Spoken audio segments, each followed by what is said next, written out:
Buenas tardes, bienvenidos al Foro de las Américas de los Jóvenes en Jalisco. El día de hoy, este diálogo por los retos de las juventudes, nos complace en presentar al presidium que el día de hoy nos acompaña, como es la licenciada Erika Latorre, en representación de la diputada Sofía Berenice García Mosqueda, presidenta del OMPRI Jalisco. Muchas gracias, Erika, por acompañarnos. También nos acompaña la regidora de Guadalajara, Verónica Gabriela Flores Pérez, secretaria también del Comité Directivo Estatal del PRI Jalisco. Muchas gracias, regidora, por acompañarnos. También nos acompaña el licenciado Juan José Cedillo Fajardo, presidente de la Red de Jóvenes por México en el estado de Jalisco. Muchas gracias, licenciado. Y nuestro ponente del día de hoy, al maestro José Antonio Becerra Chávez, un gran conferencista. Muchas gracias por acompañarnos. Bien, pasando al primer punto del orden del día, le cedemos el uso de la voz a la licenciada Erika Latorre para que nos dé unas palabras de bienvenida por parte de nuestra diputada Sofía García Mosqueda. Muchas gracias. Hola, buenas tardes a todas y todos. La diputada Sofía García Mosqueda se disculpa por no poder asistir a este evento por razones de agenda legislativa, que ya estaba comprometida con otros eventos. Pues prácticamente ella me pide que les comunique, que les da la bienvenida aquí al Congreso del Estado de Jalisco, la casa de todas y todos los jaliscienses. Espero que los trabajos sean de mucho beneficio para ustedes, que puedan sacar propuestas tendientes a las preocupaciones y a las necesidades de todos los jóvenes. Estamos seguras que aquí en el Congreso nosotros, de las iniciativas o de las propuestas que pueden sacar, van a tener la validez del Congreso, y evidentemente ella lo que procura siempre es impulsar a las y los jóvenes para que puedan estar siempre innovando y puedan reflejar todas sus ideas aquí en el Congreso del Estado de Jalisco. Entonces, pues muchas gracias, qué bueno que asistieron, y más que nada darles la bienvenida aquí a su casa, a la casa de todos ustedes.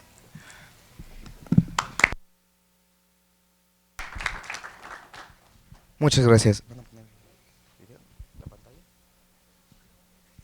Ok. Muchas gracias, licenciada Erika Latorre, por sus palabras, y un cordial saludo a la diputada Sofía García. Muy bien, en siguiente punto de orden del día pasamos a la exposición de motivos que dirige nuestro amigo licenciado Alejandro Mallorquín, dirigente de la EJR en el estado de Jalisco. Muchas gracias, dirigente. Buenas tardes a todos. Muchas gracias por asistir al Foro de Jóvenes de las Américas, Diálogos por los Retos de las Juventudes. Comentarles que este evento debemos de sentirnos orgullosos de participar y de darnos tiempo, porque es un evento que se organiza desde el Comité Ejecutivo Nacional de la Expresión Juvenil Revolucionaria. Les mando un saludo a nuestro dirigente nacional, Alan Alvarado, y a través de los comités directivos estatales. En mi caso, estamos generando estos diálogos, y comentarles que hay 37 diálogos en toda Iberoamérica como este. Este es el segundo que se está haciendo. El primero fue el pasado 18 de febrero en la Ciudad de México. Este es el segundo en Jalisco. Y decirles que para nosotros es muy importante la participación de todos, sin distinción de ideología, de género, etcétera. Decirle a la secretaria general y regidora de Guadalajara que no solamente hay jóvenes del partido, sino hay jóvenes de todos los partidos, de diferentes organizaciones de la sociedad civil. ¿Por qué? Porque ahorita es momento de tender puentes, de empezar de pensar diferente y de poder generar propuestas, no solamente para el Estado o para nuestra ciudad o para México, sino para Iberoamérica. Estas propuestas que trabajaremos en las mesas de trabajo serán todas incluidas para la delegación de México, que irá a la cumbre en octubre próximo a las Bahamas. Entonces les pediríamos que sus propuestas sean lo más sólidas que puedan ser, y pues que estamos muy contentos. Agradecer a Juan José, presidente de la Red de Jóvenes por México, a la maestra Verónica, regidora de Guadalajara, a mi amiga Erika por todas las facilidades del Congreso del Estado para que hoy estemos aquí. Al conferencista Toño, muchas gracias por asistir, a la diputada Sofía por permitirnos este espacio y por qué a los chavos que no son del partido como tal, ¿por qué hacerlo en el Congreso? Porque aquí es donde se debaten las ideas de diferente tipo de ideología y aquí vamos a construir una agenda no solamente para los jóvenes de nuestro partido, sino para los jóvenes de toda Iberoamérica desde Jalisco. Entonces, gracias por atender esta agenda, gracias por acompañarnos y para nosotros es totalmente felicidad de este momento porque es un evento muy importante. También agradezco a los dirigentes, a Chava de la EJR Guadalajara, a Eric de Tlaquepaque, a Georgina, la secretaria general de la EJR en Zapopan.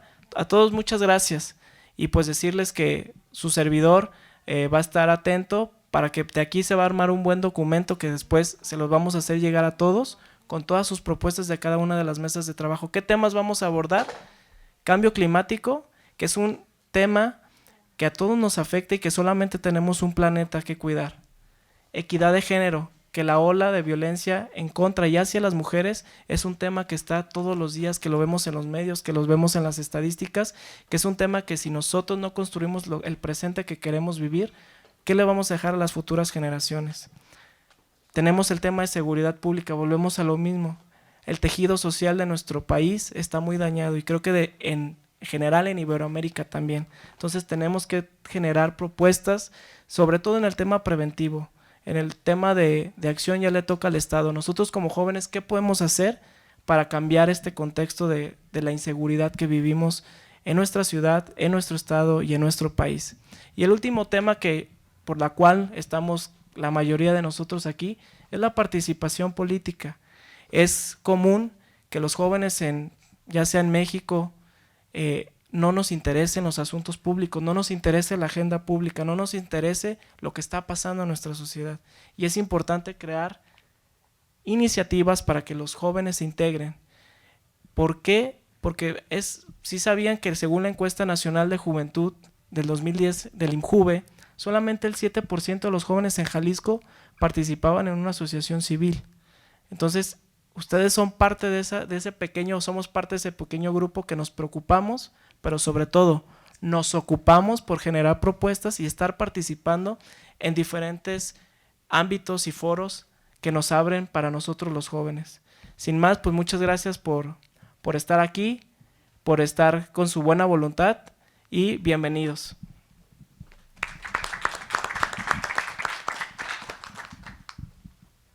Muchas gracias, licenciado Alejandro. En el siguiente punto del orden del día, le cedemos el uso de la voz al licenciado Juan José Cedillo Fajardo, presidente de la Red de Jóvenes por México en Jalisco.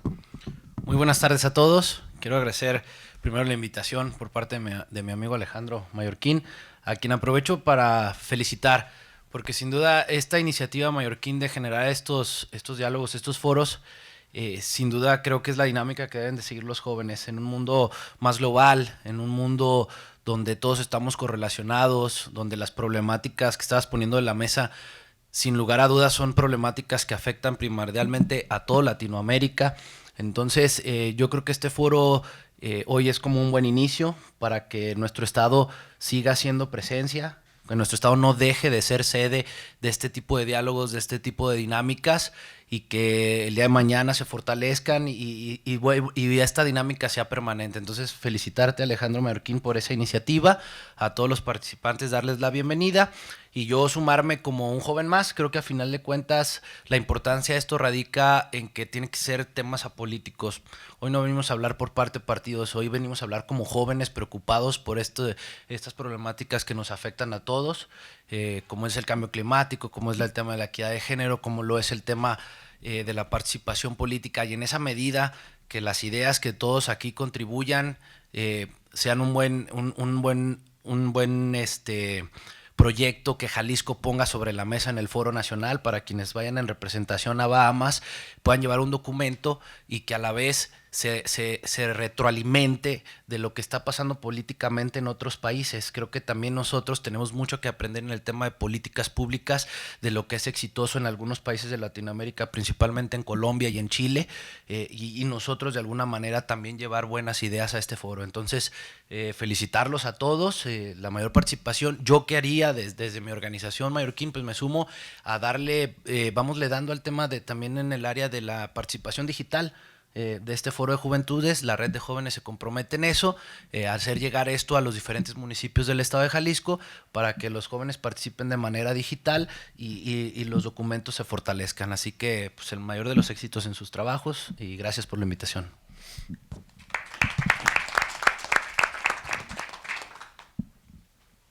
Gran mensaje de nuestro amigo Juan José Cedillo, muchas gracias.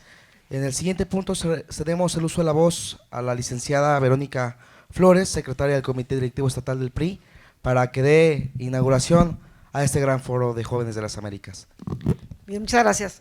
Bueno, yo quisiera que me permitieran solamente unos minutos para poder expresarles algunas ideas, pero quiero de entrada agradecer la invitación que me hicieron mis compañeros de partido, pero sobre todo los compañeros jóvenes que están en la organización de este evento, que me parece fundamental que los jóvenes se interesen por la participación política. La verdad es lamentable ver que haya sobre todo mucha antipatía, podríamos decir, por los temas políticos, por la gran mayoría de la población, pero sobre todo porque los políticos nos hemos encargado de hacer de la política una actividad que ha desprestigiado la vida pública del país. Y creo que esta participación que ustedes, veo aquí a compañeras o a mujeres que tienen interés de esta actividad, es que tiene que ser una actividad que deba de interesarnos a todos. Miren, la situación que vive actualmente nuestro país requiere de la participación de todos. No podemos dejar de lado que los temas que están en el ámbito público nos afectan a todos. El tema de la violencia, ya lo comentaban aquí, que es un problema que mayormente implica a los jóvenes, que de manera muy importante afecta a los jóvenes, sobre todo el tema de las adicciones, el tema de la incorporación de muchos de nuestros jóvenes a falta de oportunidades que se incorporan al crimen organizado, y que es fundamental que gente como ustedes, que jóvenes como ustedes que tienen la posibilidad de crear las condiciones para que estos jóvenes no abandonen la escuela, tengan oportunidades de empleo y que no dejen de lado su participación, pero sobre todo que no sean carne de cañón para el crimen organizado.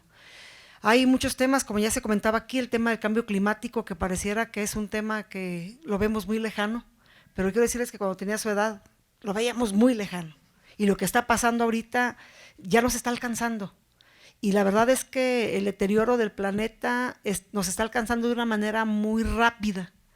Entonces, cuando ustedes tengan mi edad, yo no sé en qué situación vamos a estar, entonces sí es importante que se incorporen a ustedes a proponer alternativas para poder prevenir lo que pueda darse. Y lo que les decía, lo que me parece fundamental es que se interesen por el tema político, que se interesen sobre todo por dignificar la participación política y de aportar, como ya comentaban aquí los compañeros, tanto Juan José como Alejandro, las alternativas que ustedes propongan para poder buscar la manera de que esta participación política sea mucho mejor, sea atractiva para los jóvenes, y que al igual como están sentados en esta mesa jóvenes de diferentes ideologías políticas, puedan ustedes alcanzar acuerdos que puedan llevar a nuestro país a un mejor término. Hay mucho que aportar, y la verdad es que estos foros internacionales nos dan la posibilidad de ver al mundo desde otra perspectiva. Y como comentaba Juan José, el intercambio de ideas, de experiencias exitosas en diferentes partes del planeta, fundamentalmente en América, en donde vemos cómo se han superado situaciones graves, como ha sido en Colombia en el tema de la inseguridad, en el tema del narcotráfico, y bueno, situaciones como en Chile, donde se vivió el tema de las dictaduras que en América Latina han sido durante muchos años un problema. y que han dejado a su paso presos políticos y una serie de situaciones que sin embargo hoy vemos que se han ido superando, y eso nos da la idea de que podemos encontrar en las experiencias de otras partes la posibilidad de generarle a México mejores condiciones de participación. Y yo, sin más, quiero felicitarlos, agradecerles y decirles que me siento muy honrada, créanme que de manera muy satisfactoria. Yo nada más venía a estar aquí con ustedes, acompañados un ratito, y la verdad me es muy honroso ser parte e inaugurar esta charla que van a tener con Paco, el conferencista, y en sus mesas de trabajo en donde van a analizar los diferentes temas. Y bueno, pues sin más, yo quiero declarar inaugurado este foro, siendo las 14:06 de este viernes 28 de febrero. Muchas gracias, mucho éxito y que sea para bien de nuestro país.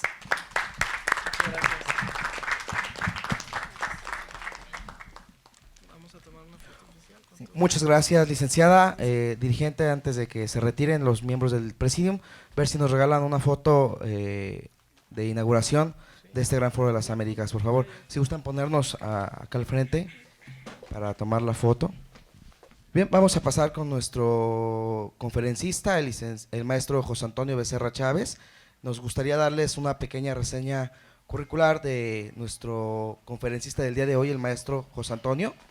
El maestro José Antonio es médico cirujano y partero por el Centro Universitario de Ciencias de la Salud y maestro en políticas públicas con orientación en gestión legislativa por el Centro Universitario de Ciencias, formación médica, recurrió los 3 niveles para la presentación del servicio de salud, además de haber rotado internacionalmente en 2 ocasiones, la primera en el año 2011 en el Hospital General de la República Checa y la segunda en el año 2012 en el Hospital Departamental Universitario del Quindío San Juan de Dios de la Universidad del Quindío en Armenia, Quindío, Colombia. Actualmente se desempeña como profesor asociado al Departamento de Ciencias de la Salud Pública del Centro Universitario de Tonalá, la Universidad de Guadalajara, titular de Salud, Políticas Públicas y Normatividad en Salud y Gestión de la Calidad en los Servicios Gerontológicos en las licenciaturas de Medicina, Salud Pública y Gerontología.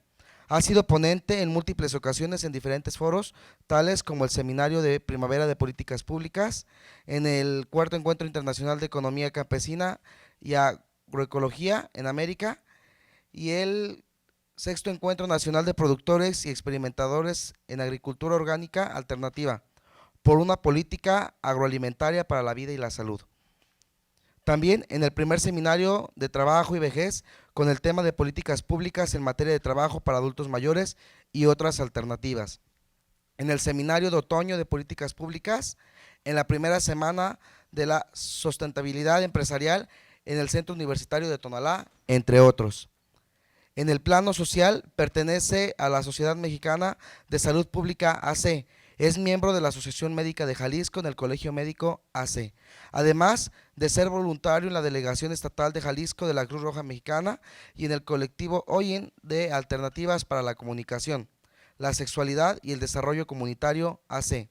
Cabe destacar su participación en distintos proyectos. En 2014 resultó finalista de Juventud Actúa MX, influyendo en políticas públicas.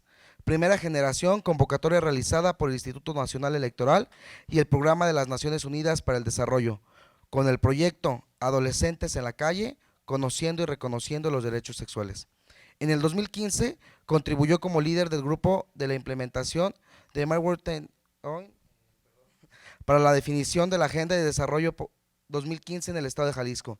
En 2016 fue miembro del grupo Focal para el seguimiento a la implementación de los Objetivos de Desarrollo Sostenible en el país, y a partir de 2017 se desempeña como secretario del Colegio Jalisciense de Salud Pública AC. Pues bueno, es un pequeño currículum de nuestro conferencista, el maestro José Antonio Becerra. Le hacemos el uso de la voz, maestro. Muchas gracias. Gracias, muy buenas tardes. El día de hoy me da mucho gusto estar con ustedes en un espacio de jóvenes. Como se pudieron dar cuenta, gran parte de mi trayectoria tiene que ver con la incidencia en las políticas públicas. Cuando yo egreso de medicina, me doy cuenta que los problemas de salud de la gente se iban a resolver muy difícilmente desde un consultorio, y en ese momento decido estudiar política pública y decido empezar a hacer incidencia, y entonces me mezclo en una actividad como la que están ustedes ahorita. En el 2014 el Instituto Nacional Electoral y el Programa de Naciones Unidas para el Desarrollo convocan a algo que se llamaba Juventud Actúa, que era jóvenes influyendo en políticas públicas, y ahí me toca conocer a otros jóvenes que incidían en políticas públicas. Dentro de ellos, pues quien me convenció a trabajar en su proyecto fue Carol Arámbula, y lo que les voy a platicar el día de hoy es cómo desde este grupo de jóvenes desde Jalisco pudimos abonar mucho en la construcción de, en aquel momento, una agenda. Hoy estamos en un momento diferente, estamos 5 años después de la adopción de la agenda, ya tenemos la agenda, ya sabemos el mundo que queremos, pero nos hemos tardado mucho en hacer las acciones que necesitamos hacer para lograr este mundo que queremos. Entonces, para iniciar la plática, les voy a poner una frase que me gusta mucho del exsecretario general de las Naciones Unidas, Ban Ki-moon, que la utilizó para el diálogo de apertura de la COP21 en París en el 2015, que dice: el futuro del planeta depende de ustedes. No nos podemos permitir la indecisión. Estamos llamados a la transformación de nuestro modelo de desarrollo. La transición ya ha empezado, pero necesitamos de su ayuda y su visión para acelerarlo. Sin duda, necesitamos incluir la perspectiva de juventud para poder transitar hacia este modelo preventivo que todos queremos, porque nos ha quedado claro que el modelo tradicional, el modelo curativo, es un modelo rebasado, es un modelo que va tarde, y digo, yo creo que no es ninguna novedad para ustedes, pero el día de hoy nuestro subsecretario de Promoción de la Salud en el país reconoció que tenemos los 2 primeros casos de coronavirus, y entonces cuando empezamos a hablar de globalización, cuando empezamos a hablar de problemas globales, cuando empezamos a hablar de que necesitamos prepararnos para enfrentar este tipo de retos, pues es una realidad.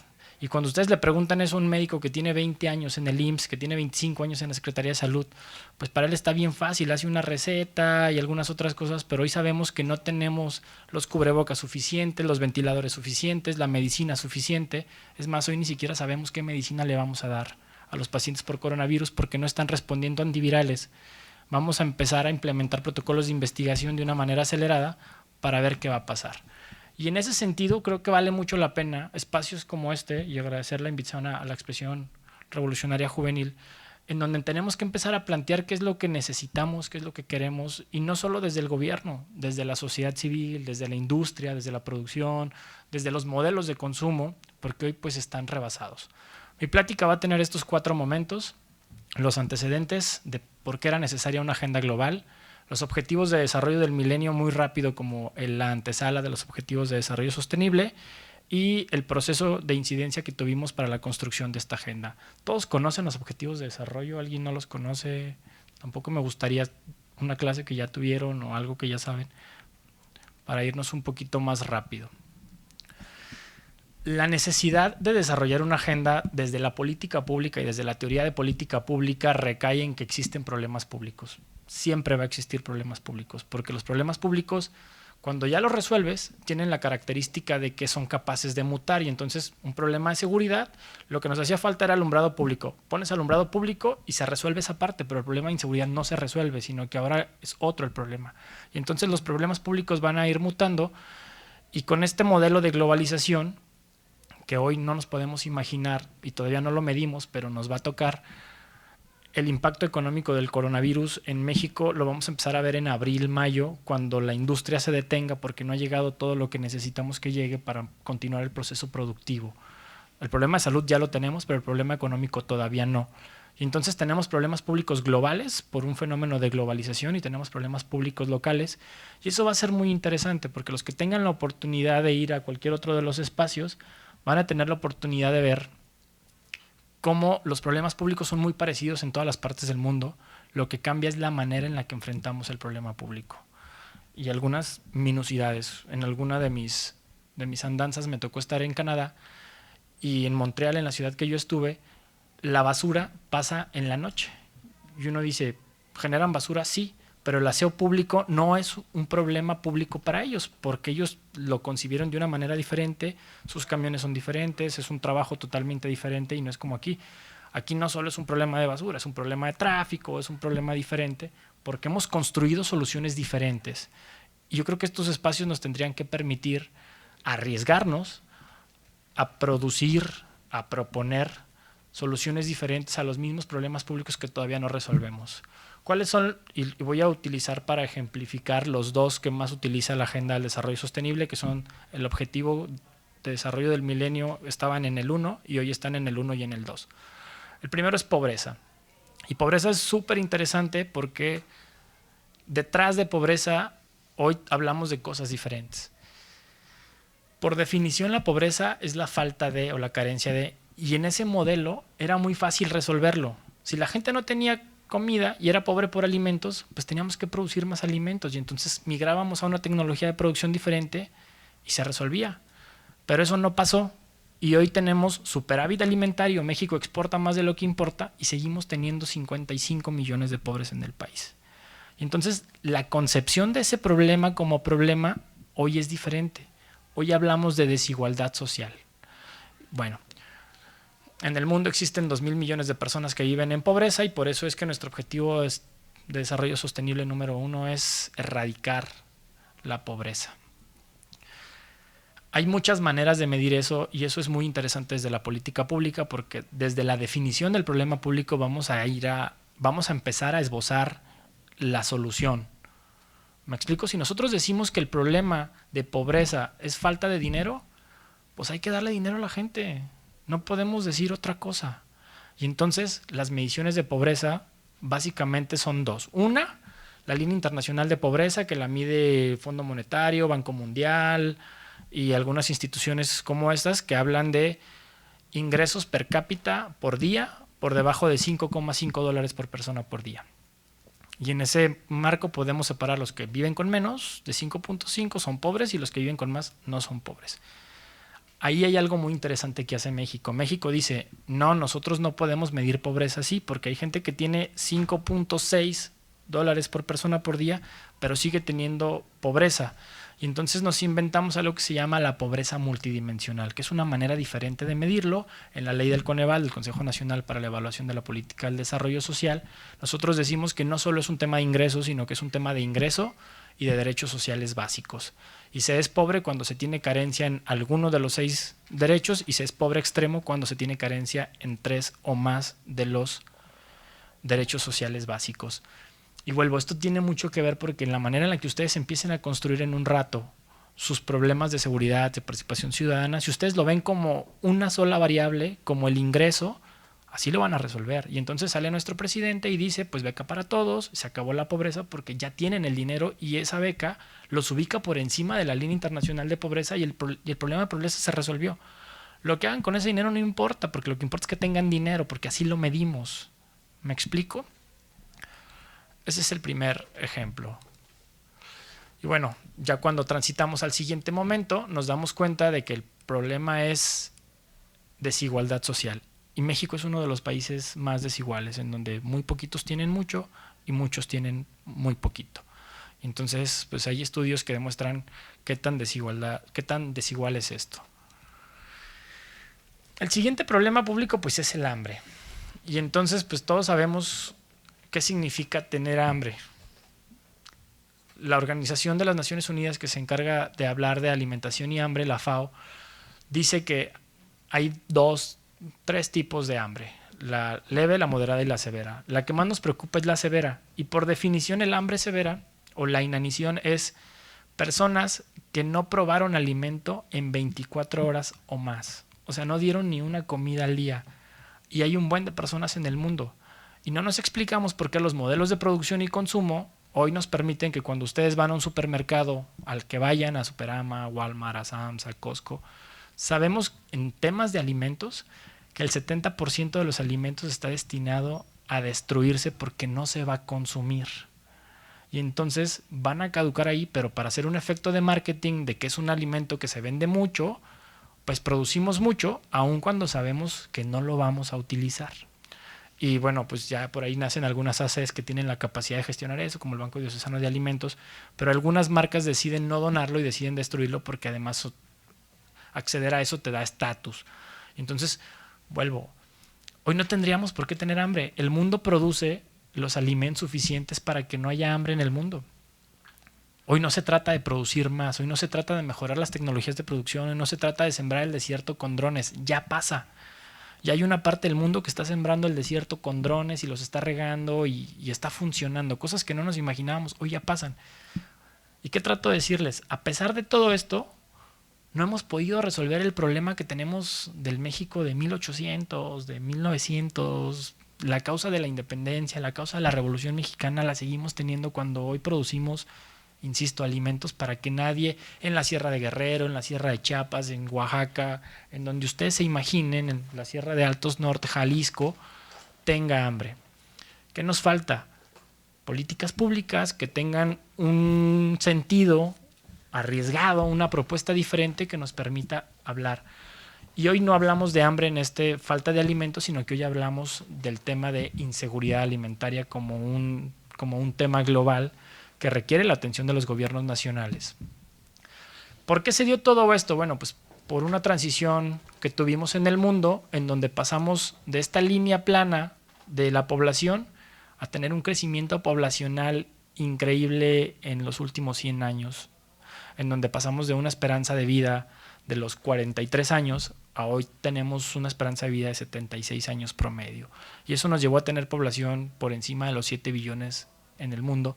Y vuelvo, cuando empezamos a ver estos modelos econométricos nos dimos cuenta que si seguíamos produciendo como estábamos produciendo nos íbamos a quedar sin recursos para satisfacer las necesidades de las generaciones futuras. Y a eso le vamos a llamar sostenibilidad.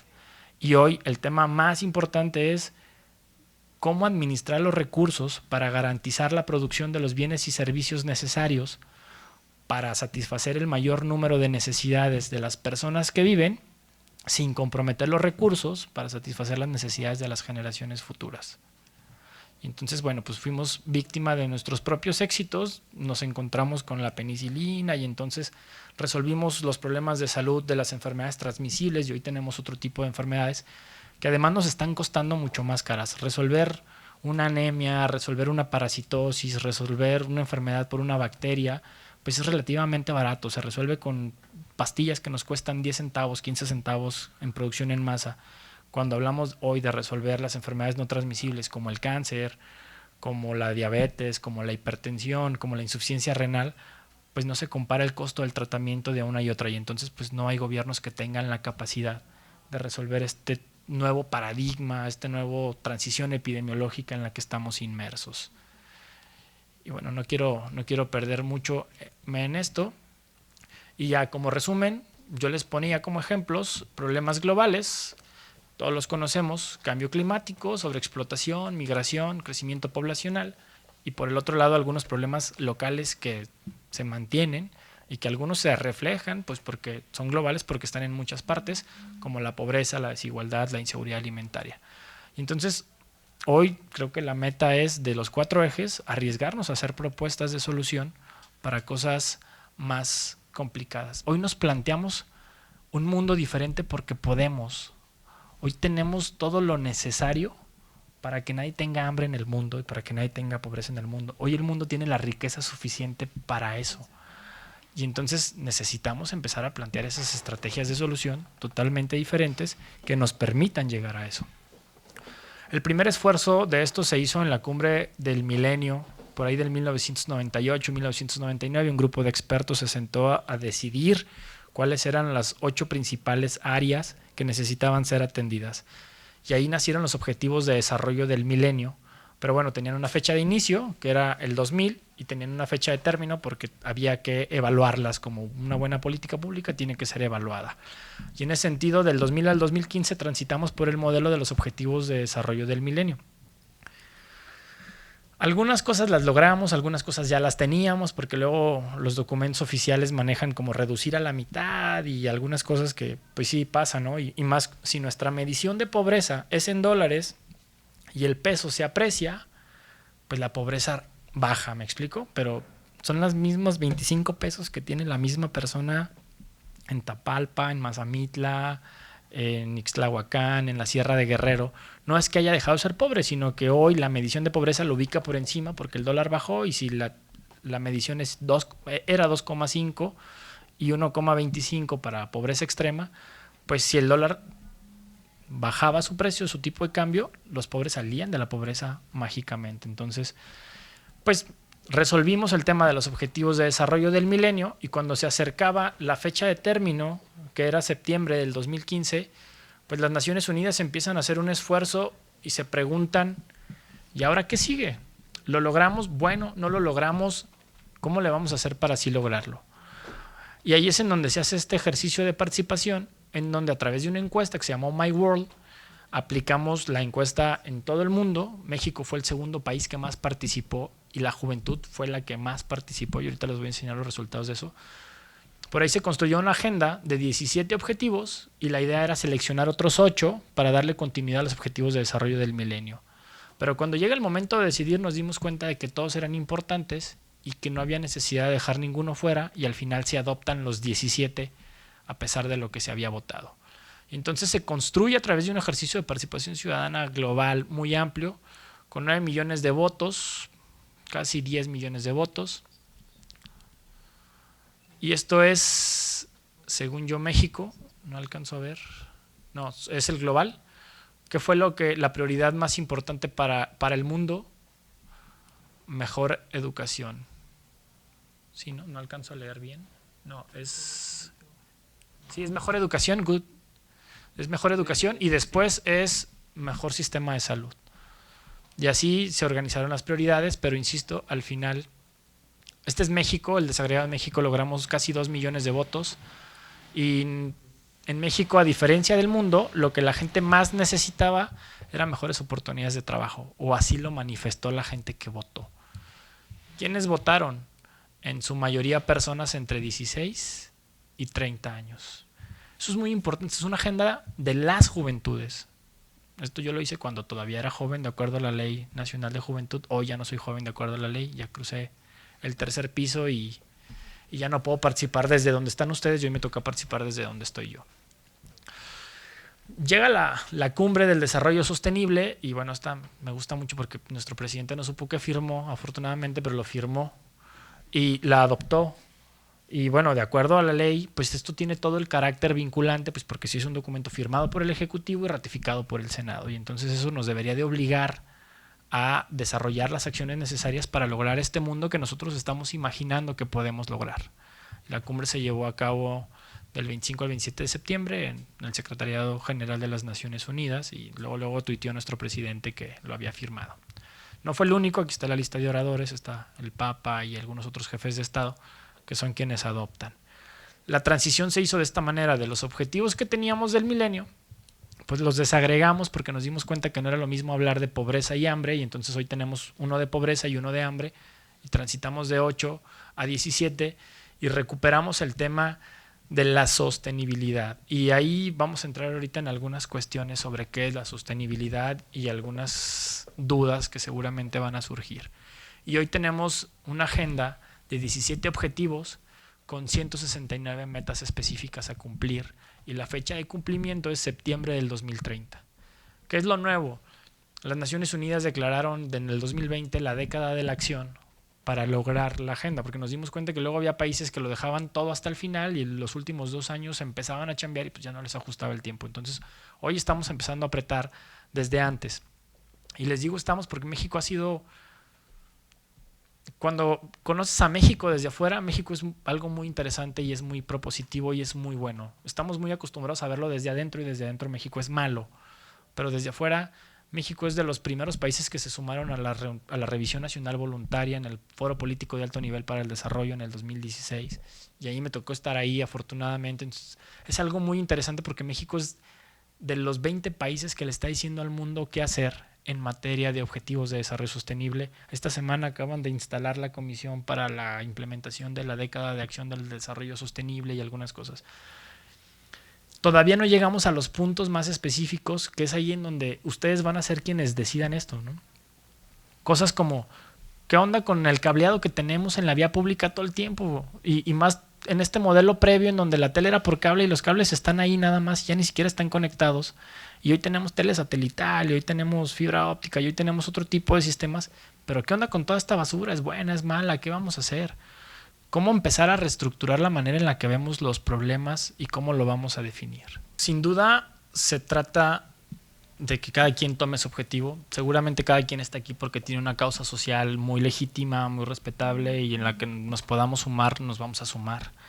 Pero obviamente también cada quien tiene la suya y aquí luego esto se vuelve una arena en donde buscas que alguien te apoye o le apoyas a alguien y eso va a ser muy interesante y justo para eso son las mesas, ¿no? Para enriquecer este proceso.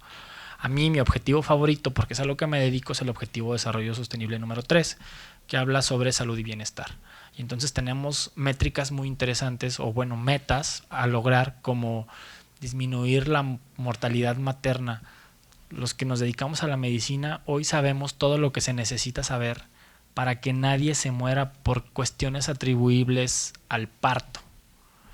O sea, una mujer se muere, y se los voy a poner de una manera a lo mejor muy burda y muy simple, pero la causa de muerte de una mujer durante el parto tiene que ver con sangrado, con una hemorragia. Y se trata de ponerle el dedo y detener el sangrado. ¿Por qué se muere? Porque no hay un profesional de la salud ahí para ponerle el dedo. Entonces, hoy en el mundo no tendría por qué morirse ninguna mujer por causas atribuibles al parto. La mortalidad materna no debería de ser un reto, debería estar superado, me explico, y deberíamos estar empezando a pensar en otro tipo de retos. Pero bueno, todavía no lo logramos y hoy nos tenemos que empezar a preparar para llevar servicios de salud lo suficientemente buenos, con todos los atributos que quieran, efectivos, eficaces, de calidad, oportunos y todo lo demás, a las comunidades que no lo tienen, porque sigue habiendo mujeres que paren en su casa, que el centro de salud les queda a 20 kilómetros, a 30 kilómetros, que no hay vías de comunicación, que no hay medios de transporte. Y bueno, de verdad son cosas que no nos debería de costar resolverlo, porque literal es detener una hemorragia, ¿no? Pero pues no hay quien la detenga y pues se viene. Los invito a que conozcan los 17 objetivos, cada quien tome el suyo y seguramente van a encontrar algo que hacer y algo a qué abonarle a la Agenda 2030 desde sus batallas personales, desde la trinchera en la que les toque hoy estar y buscar esta construcción de un mundo mejor, porque si algo tenemos nuestra generación es que pues nos toca llegar a un mundo en donde pareciera que ya está lo suficientemente destruido y hoy requiere que lo diseñemos de una manera diferente y que nos atrevamos a hacer otro tipo de cosas. Y como soy profesor de la universidad, pues les quiero dejar algo además del proceso reflexivo. Hay una discusión muy interesante sobre cuál es la diferencia sobre sostenibilidad y sustentabilidad. Hay gente que habla de la agenda de la sustentabilidad y otra gente habla de la agenda de la sostenibilidad. ¿Alguien sabe cuál es la diferencia? ¿O es lo mismo? A veces lo utilizan Indiscriminadamente como sinónimo. Ok. El tema de base es un tema de traducción. En el inglés solo existe una palabra, pero cuando lo traducimos hay quien lo traduce desde la sostenibilidad y hay quien lo traduce desde la sustentabilidad. En la academia, en español, la sustentabilidad tiene mucho que ver con el medio ambiente. Vuelvo, en el inglés se utiliza indiscriminadamente la misma palabra para temas de medio ambiente y para temas de medios de producción, consumo y otro tipo de cosas. En el español no. En el español sostenibilidad tiene que ver con economía, con paz, con medio ambiente. Es un enfoque mucho más amplio, es un enfoque que tiene las 5 P's y otro tipo de cosas, pero es mucho más allá y sobre todo que se centra en la definición de sostenibilidad es producir los bienes y servicios necesarios para garantizar las necesidades posibles, mayormente posibles, de las generaciones actuales sin comprometer los recursos para satisfacer las necesidades de las generaciones futuras. No solo es un tema de medio ambiente. La sustentabilidad casi siempre es un tema medioambiental. Nosotros, de donde yo vengo, del Centro Universitario de Tonalá, somos el centro sustentable porque utilizamos energía del sol y tenemos paneles solares y nosotros captamos el 90% de la energía que utilizamos. Pero no nos metemos en los métodos, en los mecanismos de consumo y de producción y ese tipo de cosas. Solo nos metemos con el tema medioambiental, que no necesitamos explotar el medio ambiente para resolver el tema de luz y otro tipo de cosas. ¿Me explico? Y bueno, pues hasta aquí creo que estoy en el tiempo. Hasta aquí sería mi presentación. Si alguien tiene alguna duda, alguna pregunta, siempre me gusta cerrar con esa diapositiva, es una de mis favoritas.